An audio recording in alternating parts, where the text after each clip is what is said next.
ce que donne le Paris Saint-Germain dans les championnats les plus connus. On va les bousculer un petit peu et les sortir de leur Ligue 1 trop tranquille. C'est actuellement la meilleure équipe du monde. Ils sortent d'une saison historique avec cette première Ligue des Champions, mais est-ce que le PSG peut rouler sur tous les championnats? La réponse tout de suite. On ira dans les plus grands championnats, comme par exemple la Première Ligue, qui est censée être le plus compliqué au monde, mais aussi dans les nouveaux championnats un petit peu en vogue comme la MLS et l'Arabie Saoudite. Cristiano Ronaldo et Léo Messi, on arrive pour les traumatiser. Et bien sûr, on ira aussi en Serie A, en Bundesliga, en Liga. On comparera à la fin le classement du Paris Saint-Germain dans tous ces championnats et également le nombre de points par championnat. Mais ce n'est pas tout, il y aura aussi des objectifs à réaliser par championnat. Et ça, on le découvre après. En tout cas, j'espère que le concept vous plaira. Si c'est le cas, bien sûr, likez, partagez, commentez, abonnez-vous si ce n'est pas déjà fait et mettez-moi en commentaire quel club on fait la prochaine fois. Juste avant que cette vidéo commence, je voulais vous dire que j'étais au Classico pour la première fois de ma vie entre le Real Madrid et le FC Barcelone. Et tout ça grâce à Sorare. Pour ceux qui ne connaissent pas, Sorare, c'est un jeu de fantasy football dans lequel vous allez choisir vos joueurs, vos 5 joueurs pour créer une équipe ou même plusieurs équipes. Et en fonction des performances de vos joueurs dans la vraie vie, ils obtiennent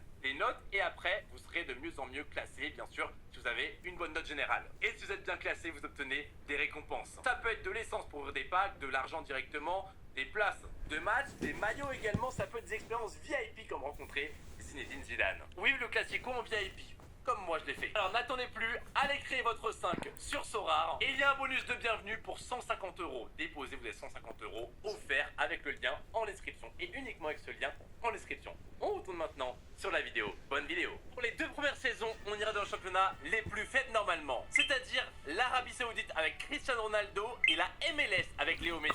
Et on part tout de suite sur l'Arabie Saoudite les amis pour commencer. Et voici du coup la liste de défis à relever pendant cette période. Bien sûr qu'il sera à chaque fois une simulation de 1 an. Donc avoir plus de 15 points d'avance, marquer plus de 100 buts en championnat, rester invaincu, donc 0 défaite et gagner bien sûr le championnat, la Saudi Pro League. C'est parti. Donc à chaque fois ce sera super simple, j'irai en car manager et je remplacerai une équipe du championnat actuel par le PSG. On prendra toujours Luis Enrique bien évidemment, le meilleur coach du monde, avec le PSG, club authentique, et changer équipe. Voilà. Arabie Saoudite, du coup on va remplacer une équipe du championnat, on le fera à chaque fois dans tous les championnats. On va choisir l'équipe la plus faible sur le papier, celle qui a une étoile et demie ici, Al Najma, je ne connais pas, ce sera remplacé et ça partira en Ligue 1. Bonne chance à eux. Tiens, ça pourrait être drôle de regarder un petit peu ce qu'aura fait Al Najma en Ligue 1 pour comparer. Et si on regarde un petit peu la meilleure équipe en Arabie Saoudite, elle a 4 étoiles, c'est Al Ittihad. Et Al Nasser, l'équipe de Cristiano Ronaldo, a 4 étoiles également. D'ailleurs, on a le maillot juste ici derrière. Et Al Hilal aussi 4 étoiles. Le club où jouait à l'époque Neymar Junior. Donc logiquement, sur le papier, le PSG sera bien au-dessus. Ça y est, première année en Arabie Saoudite, on découvre du coup la Saudi Pro League. Alors, bureau, classement et le Paris Saint-Germain est actuellement 18ème, donc il y a 18 clubs dans ce championnat. Et si je me trompe pas, on doit finir avec 15 points d'avance, sachant qu'il n'y a que 18 clubs, ça va être chaud. Et Al Ali, c'est pas mal aussi. En vrai, allez, il y a 2-3 clubs pas mal, le reste, ça devrait être trop facile. On est parti, on va directement jusqu'en juin 2026, ce qu'on fera à chaque fois pour simuler la première année et la seule année en Rojn Saudi Pro League. Nous sommes en juin 2026 et on découvre les résultats en Arabie Saoudite. Alors pour commencer, on est en pleine coupe continentale et ce n'est pas terminé parce qu'il y a la suite dans le mois d'août. Et visiblement on a terminé deuxième du groupe et on est qualifié en quart de finale. Maintenant on va voir le classement du championnat. Est-ce qu'il y a la Ligue 1 pour rigoler? La Ligue 1 est ici les amis, c'est Monaco qui s'est imposé sans le Paris Saint-Germain. Et le club d'Arabie Saoudite a terminé, attention, 18ème sur 18. Bon maintenant, qu'est-ce que ça a donné pour nous au niveau du classement? Et on termine premier avec simplement 11 points d'avance, 27 victoires, 5 nuls et 2 défaites quand même. 2 défaites? Comment on peut perdre 2 fois? Je comprends pas. 73 buts marqués, 34 buts concédés, différence de but de plus 39. Au niveau des défis, je crois qu'on n'est pas très bien. Avoir plus de 15 points d'avance, c'est perdu. Marquer plus de 100 buts, c'est perdu aussi. Bien sûr, je parlais du championnat. Rester invaincu, c'est perdu. Et gagner la Saudi Pro League, là, pour le coup, c'est validé. Encore heureux qu'on remporte le championnat. On enchaîne maintenant avec la MLS. Voici le championnat des États-Unis, le championnat de MLS. Donc, il y a Atlanta dedans. On a quoi d'autre comme club un petit peu connu? Je crois qu'Atlanta, c'est un des meilleurs clubs. Il y a les Los Angeles, normalement, Galaxy et FC. Inter Miami, LA Galaxy, où a joué David Beckham et Zlatan. LAFC, qui est pas mal aussi également. Et sinon, je crois que c'est à peu près tout en gros club. Les Whitecaps de Vancouver, où joue Thomas Müller actuellement. On va remplacer le CF de Montréal. Désolé à ceux de Montréal qui me regardent actuellement. Mais il faut dire qu'en termes d'étoiles, eh ben, c'est la pire équipe actuellement dans la MLS avec simplement 2 étoiles. Tout le monde a un petit peu plus d'étoiles. On regardera quand même ce qu'aura fait le CF Montréal en Ligue 1. 1 sur 4 pour la Saudi Pro League, on enchaîne sur la MLS et voici les défis à réaliser. Pour commencer, gagner le championnat avec 15 points d'avance. Avoir le meilleur buteur du championnat. C'est vrai que j'ai même pas regardé les stats au final la saison dernière, mais je pense qu'on avait le meilleur buteur. Avoir la meilleure défense et meilleure attaque également en championnat et remporter la MLS Cup et le championnat. Ça me paraît faisable parce que je pense honnêtement que la MLS c'est bien pire que le Saudi Pro League en termes de niveau. Et là regardez, on commence directement au mois de janvier, c'est un petit peu différent le championnat en MLS. Donc le championnat commence le 2 février. À mon avis, on va peut-être devoir simuler jusqu'à fin février. Et il y a des matchs jusqu'au mois d'octobre, peut-être même après, je sais pas trop les amis, à fin décembre, et on regardera ce qui s'est passé. On arrive fin décembre et on va découvrir ensemble les résultats. Donc, gagner le championnat avec 15 points d'avance, c'est validé. Le meilleur buteur égalité, c'est validé. Meilleur défense, meilleure attaque, c'est bon. MLS Cup, donc le championnat plus la coupe, ça c'est pas validé. On est sur un 3 sur 4 pour la MLS. Et surtout on termine invaincu en championnat, 34 matchs, 0 défaite, ça c'est historique. Mais par contre on avait réussi à avoir plus de points en Saudi Pro League qu'en MLS. On avait eu 86 points en Saudi. Maintenant qu'on a fait le championnat de Ronaldo et de Messi, on enchaîne sur le championnat un peu plus classique. Et j'ai fait une petite roue du hasard pour déterminer le prochain championnat où on allait se rendre. Et on commencera directement les amis par la Bundesliga. Ok, on commence tranquille, pas encore la première ligue, ça va arriver. Bundesliga, à part le Bayern et le Borussia Dortmund et allez peut-être les Leverkusen, ça devrait aller. Faut terminer au moins deuxième, sinon c'est une catastrophe. En parlant du Bayern, ils viennent de battre le PSG il y a pas longtemps, donc ça fait encore mal. Et on va remplacer le PSG par le FC Cologne. Allez, on se trouve directement en juin 2026, retour sur un championnat avec des dates classiques. Pendant ce temps, on regarde les objectifs pour cette année. Battre le Borussia Dortmund en aller-retour, battre le Bayern Munich au moins une fois, marquer plus de 80 buts, ça va être chaud ça, et gagner la Bundesliga.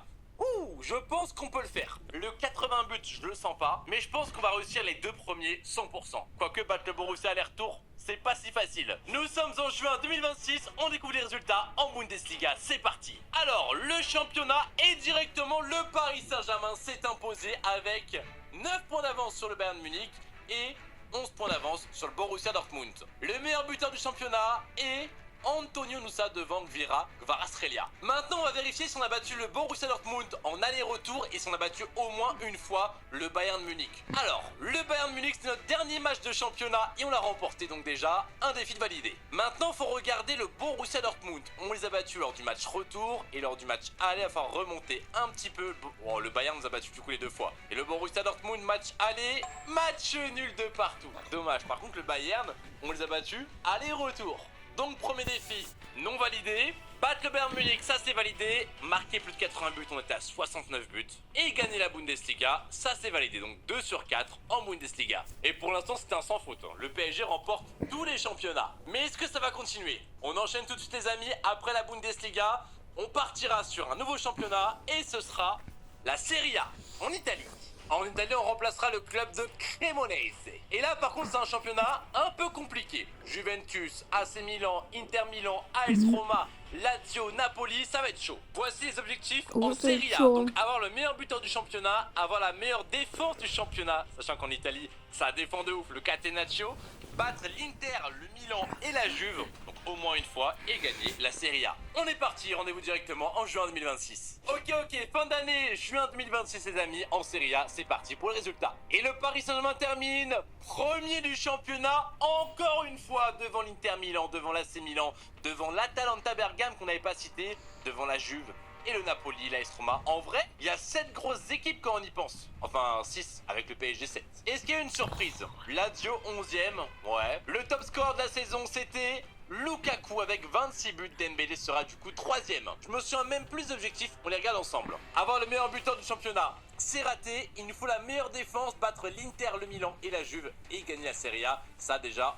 on peut le cocher. Est-ce qu'on avait la meilleure défense du championnat? Donc c'est dans les buts concédés, baissés. Il faut en avoir le moins possible. Et on était à 35, soit un de moins que l'Atalanta Bergame. On est donc la meilleure défense les amis de Serie A. Le Catenaccio, c'est nous. On regarde ensemble les résultats. On a battu l'AC Milan 3-2, c'est bon. Maintenant, il faut une victoire contre l'Inter et contre la Juve. Juventus 2-1 en championnat, c'est bon. Inter en coupe, les amis, on les bat 2-1. C'est bon, on a eu 3 victoires contre ces 3 clubs. D'ailleurs, en parlant de la coupe, on a remporté la Coupe d'Italie en plus. La Coupe d'Italie remportée par le Paris Saint-Germain. Donc 2 trophées en un an. C'est pour l'instant peut-être la saison la plus accomplie de cette vidéo. Mais c'est pas terminé, il reste encore 3 championnats. La Liga, la Première Ligue et la Ligue 1, dont les 2 championnats les plus durs du monde, je pense. Quoique la Liga, non, c'est pas le plus dur. En vrai, la Première Ligue, c'est le plus dur. Ok, la Ligue 1. On va regarder ensemble ce que ça donnerait en Ligue 1, mais bon, en vrai, je pense qu'il n'y a même pas besoin. Vous savez quoi, celui-là, on peut l'enlever. On sait que la Ligue 1, on la gagne à chaque fois. Maintenant, il nous reste la Première Ligue et la Liga. On va commencer par, attention, la Liga. On terminera par le championnat le plus dur pour la fin. Bon, il y a quand même le Barça, le Real dans ce championnat et l'Atlético Madrid, ça va être chaud. On va remplacer le Real Oviedo de la Liga eSports. On n'avait pas fait le débrief de la Serie A, mais on est quand même sur un 3 sur 4 en défi validé. C'est pas mal. Plus une coupe remportée, franchement, c'était la meilleure saison. L'Allemagne 2 sur 4, Saudi Pro League 1 sur 4, 3 sur 4 pour la MLS. Et il nous reste maintenant la Liga et la Première Ligue. On enchaîne sur la Liga, battre le Real Madrid au moins une fois, battre le FC Barcelone au moins une fois, remporter la Coupe nationale et gagner la Liga. Nationale, il n'y en a qu'une seule ou 2? Je sais pas, on verra. Allez, on part tout de suite les amis jusqu'en juin 2026. Vous connaissez le classique. On est arrivé en juin 2026 et on découvre les résultats. Et le classement, le Paris Saint-Germain termine quatrième du championnat. Waouh, 82 points pourtant. En général, 82 points, t'es souvent premier ou deuxième. Et 82 points terminé quatrième, c'est qu'on est bel et bien en Liga. L'Atlético de Madrid qui fait la saison de sa vie, premier 89 points devant le Barça et le Real. On est quand même qualifié en Ligue des Champions. Le top score de la saison les amis, c'était Robert Lewandowski devant Mbappé et Dembélé était quatrième du coup, quatrième ex-aequo. Et là pour le coup, au niveau des objectifs les amis, c'est la cata. Battre le Real Madrid au moins une fois, on a fait 2 matchs nuls. Battre le Barça au moins une fois, ça c'est fait.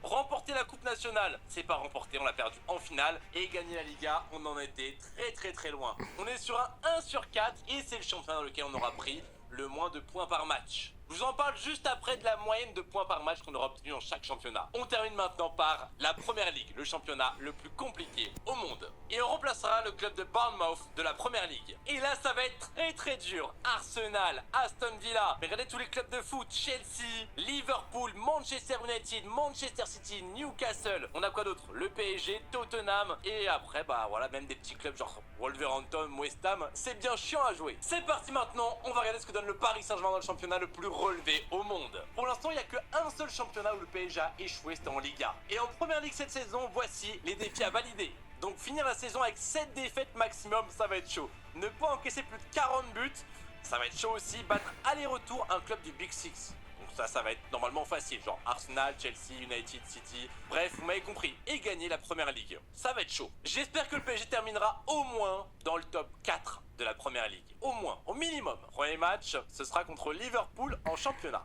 On est parti les amis, rendez-vous en juin 2026 pour la dernière fois de cette vidéo. En tout cas, j'espère que le concept vous aura plu. Si c'est le cas, je compte sur vous. Likez à fond, partagez, commentez et abonnez-vous. C'est pas déjà fait. Oh, c'est chiant les pubs. Hein. On va attendre.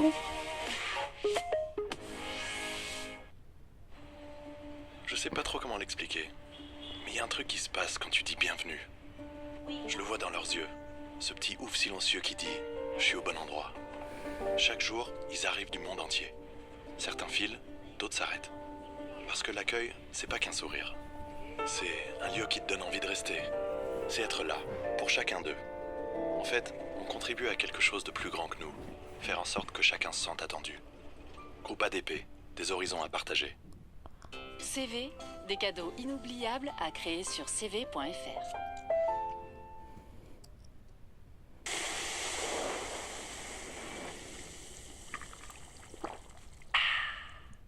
Hey, c'est moi, ta peau extra sèche qui te démange. Il me faut le lait hydratant intensif CeraVe pour une hydratation. Nous sommes actuellement le 15 C'est bon. juin 2026 et la barre est très rouge. C'était la Première Ligue pour terminer les amis et je pense que ça va être critique au niveau des résultats. Un petit coup d'œil sur le mois de mai pour terminer. Oh, ça a l'air d'aller. Ça a l'air d'aller en vrai. On a bien terminé. Peut-être qu'on a très mal commencé. On regarde ensemble le classement pour commencer. En vrai, ça va. Franchement, je Je m'attendais à pire. On a 80 points, on termine 2e en première ligue, à 3 points de Liverpool simplement, et on est devant Arsenal. Moi, je sais devant sur une Manchester Switch. City qui a une équipe de dingue, devant Newcastle, Chelsea. Est-ce qu'il y a eu des surprises? United qui est 7ème, pas vraiment de surprise après sur le classement. Ouais, on va dire que les 9 premiers même, c'est les meilleures équipes actuellement. On devait prendre maximum 40 buts et on a concédé 38 buts. Let's go. Ça au moins c'est validé. Ensuite, est-ce qu'il y a eu des coupes? FA Cup, malheureusement, on l'a perdu contre Exeter City au 3e tour. Je connais même pas. Et la Carabao Cup, on perd au 2e tour contre Bristol City. Je sais pas pourquoi non plus. On devait battre Wow. aller-retour une équipe du top 6 de première ligue. On va regarder si on a réussi à le faire. Donc déjà Manchester City, match nul, donc ce sera pas le cas. Ensuite, Arsenal et Newcastle qu'on a battu. Ouh, déjà on va regarder par la suite. United match nul, donc Arsenal, Newcastle. Si on a réussi à les battre sur les matchs aller, ça pourra le faire. Tottenham également et Liverpool, c'est gagné. Ok, Arsenal, match nul. Tottenham, Liverpool ou Newcastle, il me faut une autre victoire. Tottenham, Liverpool, Newcastle. Est-ce que ce sera le cas les amis? 5-0, c'est pas ça. Allez, c'est maintenant. C'est maintenant, septembre, Newcastle match nul. Non, je crois qu'on n'a pas réussi. Ah si, Tottenham, victoire le 30 août 2-1 et chat. victoire le 7 janvier également 3-1. Je sais pas si Tottenham c'est considéré comme le top 6. On va aller directement le classement. Le classement Tottenham, c'est 8ème. Bon, je pense qu'on peut annuler les amis ce défi. Je pense que c'est perdu. Après, je crois que le top 6 c'est Liverpool, Arsenal, City, United, Chelsea. Je crois que c'est ça de base. Mais en vrai, 80 points en 38 matchs en première ligue, c'est pas décevant. Pour faire un petit récap des championnats, voici le nombre de points qu'on aura pris par match dans tous les championnats. La première ligue, c'est le championnat dans lequel on aura pris le moins de points par match, soit 2,11 en moyenne. Ensuite, c'était la Liga, 2,16. Ensuite, la Bundesliga avec 2,21 points. Et là, pour le coup, on a été champion. La Serie A, on a pris 2,39 points par match. La MLS, 2,41. Et pour terminer, la Saudi League, les amis, on a pris 2,52 points par match. Et on termine avec 4 défaites en première ligue. Ce qui veut dire que niveau défi, on n'a pas encaissé plus de 40 buts. Ça malheureusement c'est pas validé. Et celui-là non plus. On est quand même sur un 2 sur 4. On compare un petit peu. 3 sur 4 en Serie A, 2 sur 4 en Allemagne, 1 sur 4 en Arabie Saoudite. Après c'était plus compliqué aussi. 3 sur 4 en MLS et 1 sur 4 en Liga. Voilà, j'espère en tout cas que la vidéo vous aura plu. C'est le cas bien sûr.